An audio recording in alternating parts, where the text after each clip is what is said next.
How could 12 Vietnamese commandos destroy one of the strongest enemy outposts on the coast? During reconnaissance, two of them ended up lying motionless beneath the feet of an enemy patrol. Then a burning cigarette landed on one man's bare back. He could not move. He could not make a sound, and if he did, the entire mission would be over. This is the true story of the attack on Cau Duc Outpost. We were ordered to destroy Cau Duc Outpost. It was one of the enemy's strongest positions in the area. A reinforced commando company had been assigned to defend it. The outpost formed part of a larger defensive network that controlled a wide region of the coastline. The question was simple: how were we supposed to attack it? The answer began with reconnaissance. In special operations, reconnaissance was everything. Before any attack could succeed, we had to know the enemy better than they knew themselves. The night before, I sent Pham Dinh Y, one of my most trusted men, to lead a 3-man reconnaissance team. Their orders were clear: get inside the outpost, touch the artillery positions, count the bunkers, study the firing ports, inspect the minefields in barbed wire. Return with every detail possible. Yi completed the mission successfully. I trusted his report completely. But trust was never enough.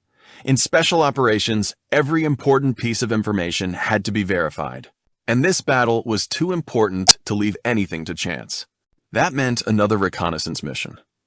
The following night, I personally went with Le San Ho, a young fighter known for his courage and quick thinking. At around 7 in the evening, we entered the outpost from the north, following the same route Y had used the night before. The infiltration went smoothly. Everything Y had reported proved accurate.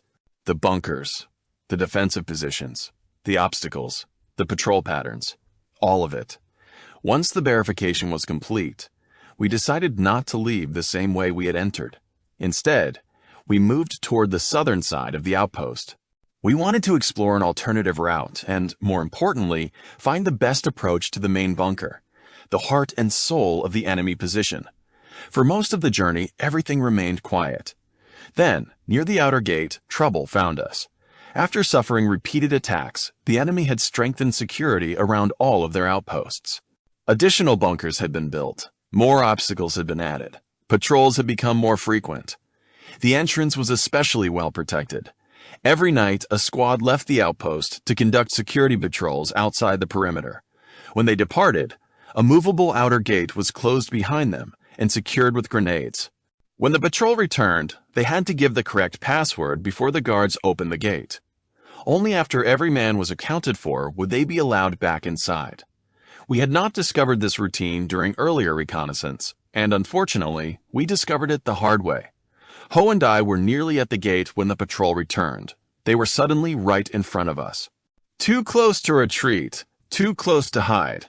There is no time to discuss anything, no time to think, only time to react. Almost instinctively, I dropped flat onto the roadside. Ho did the same. We pressed ourselves against the ground. The slope beside the road was mined. If we slipped even slightly, we could trigger an explosion. But remaining where we were seemed just as dangerous. The patrol stopped only a few feet away. They were waiting for the gate to be opened. Several of them lit cigarettes. The glowing tips floated in the darkness like tiny red lanterns. From where I lay, I could clearly see their silhouettes. My pistol was already in my hand. If one of them stepped off the road and looked down, I would have no choice but to shoot my way out. It would ruin the mission, but at least we might survive. 1 minute passed, then another. The soldiers continued smoking and talking quietly while they waited. They were so close I could hear them breathing, yet somehow they never looked down. It was as if we were invisible. I began to believe we might actually survive. Then disaster nearly struck. A half-smoked cigarette was tossed aside. It landed directly on my bare back. A burst of pain shot through my body. For a fraction of a second, I almost cried out. Almost, but I stopped myself. I couldn't move. I couldn't brush it away. If that glowing cigarette suddenly jumped off my back, the movement would immediately attract attention. The enemy would know something was wrong. So I endured it. I clenched my teeth. My fingers dug into the grass. and I waited. Then I made a mistake. Trying to shift slightly and let the cigarette fall naturally, I unknowingly rolled the burning ember from my back onto Ho's. His body jerked violently from the pain. My heart nearly stopped. Quickly, I reached over and pressed him back down. Ho understood immediately. Neither of us moved.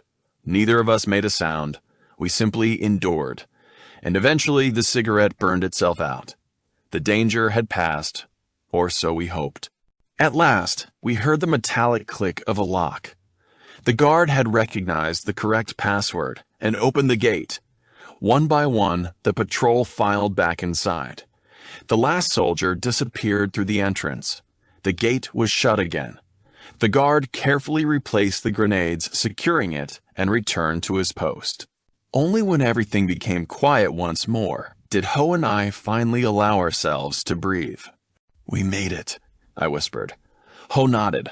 For a moment, neither of us spoke. The cool sea breeze felt wonderful after lying motionless on the roadside for so long. Then we stood up and stretched our stiff muscles. The mission wasn't over yet. We still had to get out. Moving quickly, we approached the outer gate. I unlocked it. Ho carefully removed the grenades. Within seconds, we slipped through. Then we reversed the entire process. I locked the gate again. Ho replaced the grenades exactly as they had been before. Every trace of our presence had to disappear.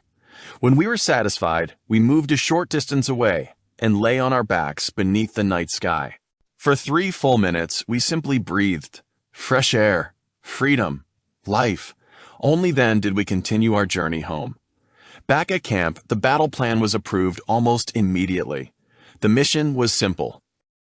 The moment the attack began, the main bunker had to be destroyed. The heavy machine gun had to be silenced. The communications station had to be knocked out before the enemy could call for help. By the time neighboring outposts learned that Cau Duc was under attack, everything needed to be finished. 12 commandos would carry out the assault. A local infantry platoon would remain in reserve and assist with casualties if necessary. Civilian porters would wait outside the perimeter, ready to collect captured weapons and equipment once the fighting was over. The assault force would be divided into 2 groups. Pham Dinh Y would lead the secondary attack from the north. I would lead the main assault from the southeast. We chose the southeastern approach because the enemy believed it was the least likely direction of attack. The sea was close. The terrain appeared difficult. That made the defenders careless, and once inside, the route offered the fastest access to the main bunker. Against an outpost defended by a commando company, there could be no mistakes. Not a single one. For camouflage, we returned to a method that had worked before: soot. The surrounding grasslands had recently been burned, leaving the ground covered in dark gray ash. So every man blackened his body with soot from cooking pots. Our heads were covered with branches and grass. Hair was dangerous. A flashlight beam catching exposed hair could reveal an entire infiltration team. As for weapons, demolition charges would do most of the work. Some weighed only a few pounds. Others weighed much more, enough to tear through reinforced concrete, enough to bring down bunkers. The following night, we moved out. At the appointed hour, the assault teams began their infiltration. But this time, nature was not on our side. The sea had gone strangely calm. There was almost no wind, no crashing waves, no natural sounds to hide our movements. Every small noise suddenly seemed dangerous. One mistake, one snapped twig, one careless movement, and the enemy bunkers only yards away would erupt in gunfire. For the first time, I felt uneasy. Not afraid, just uneasy. Too much silence can be more dangerous than noise, yet there was no turning back. Slowly, patiently, we cut through the obstacles. One by one, the men slipped through the defenses. At last, every member of the assault force was inside the outpost. Each man reached his assigned target, and then we waited. Suddenly, 2 enemy soldiers appeared. They were conducting a routine patrol inside the perimeter. Their flashlights swept across the darkness. Left, right, up, down, searching, watching, moving closer. I immediately signaled for everyone to freeze. Not a single man moved. Not a single man breathed too loudly. The tension became unbearable. Then, something unexpected happened. Without warning, the heavy machine gun on top of the main bunker opened fire. A stream of tracer rounds ripped through the darkness toward the western hills. Flares shot into the sky. The entire outpost exploded into noise. For an instant, I thought we had been discovered. Had someone been seen? Had the attack been compromised? But something didn't make sense. The defenders inside the outpost remained calm. Nobody was running. Nobody was sounding an alarm. The machine gun simply continued firing into empty darkness. 10 minutes passed. Then the firing stopped. Silence returned. Only the 2 patrol soldiers remained a problem. Still sweeping the area with their flashlights. Still walking among us. Still unaware that 12 commandos lay hidden only yards away. One of them suddenly stopped. He pointed his flashlight toward the ground. My heart nearly stopped. Someone must have been spotted. Someone had made a mistake. My hand tightened around my pistol. If he raised the alarm, I would fire immediately. The attack would begin right then and there, but the alarm never came. The soldier wasn't looking at us. He had simply stopped to relieve himself. I exhaled slowly. For the second time in 2 nights, disaster had passed us by. The 2 men eventually returned to their barracks. The lights went out, the doors closed. Now, finally, the real battle could begin. The moment had arrived. I led my team toward the main bunker. Ho carried a 5-kilogram demolition charge. Without hesitation, he pressed it firmly against the bunker entrance. A second later, the night exploded. The blast was deafening. The ground beneath us shook violently. The reinforced door of the bunker was blown apart. Before the dust could settle, I led 3 men straight inside. We moved fast. There was no time to think. No time to hesitate. Everything depended on speed. We rushed up to the second level of the bunker, where the heavy machine gun position was located. The gun was still firing wildly into the darkness.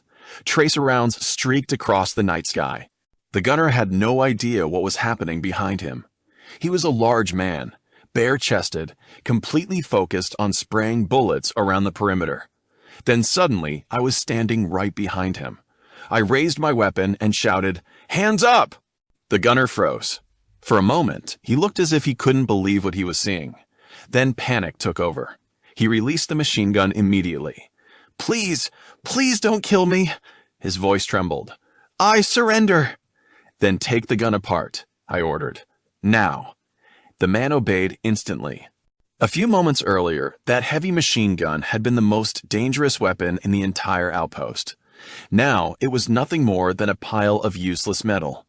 With the main bunker secured and the machine gun silenced, I grabbed my flashlight. According to the plan, I swung the beam in a circle 3 times. It was the signal. The signal that the heart of the enemy position had fallen. The signal for the other assault teams. The signal for the civilian porters waiting outside. The signal that victory was within reach. I completed 2 circles. As I began the third, gunfire erupted. A bunker on the opposite side of the outpost suddenly opened fire. The bullets tore across the darkness toward us. Fortunately, they passed low, but not low enough. A round struck my ankle. A sharp pain shot through my leg. My knees almost buckled beneath me. For a moment, I thought I might collapse, but there was still work to do. My uncle, whom everyone called Uncle Ba, was standing nearby. He didn't notice, and I made sure he wouldn't. I said nothing. The men still needed direction. The battle wasn't over yet. Ignoring the pain, I continued issuing orders and coordinating the assault. One by one, the remaining enemy positions were destroyed. The resistance collapsed. The battle ended exactly as we had planned. Fast, violent, decisive. Only after the fighting was over did the others realize I had been wounded. By then, the danger had passed. The men quickly organized a stretcher and carried me away from the outpost. The victory march home that night was filled with laughter. The enemy had suffered a devastating defeat. We had accomplished every objective, and remarkably, our unit had come through almost untouched. The captured weapons were gathered. The demolition teams returned safely. The porters carried away the spoils of victory. Behind us, Cau Duc Outpost, the stronghold the enemy believed could never be taken, lay shattered. The commando company that had guarded it no longer existed. The following day, reports began to spread. Enemy troops arriving at the scene found only destruction, ruined bunkers, broken communications equipment, dead defenders, and a fortress that had vanished in a single night. The officers could not understand it.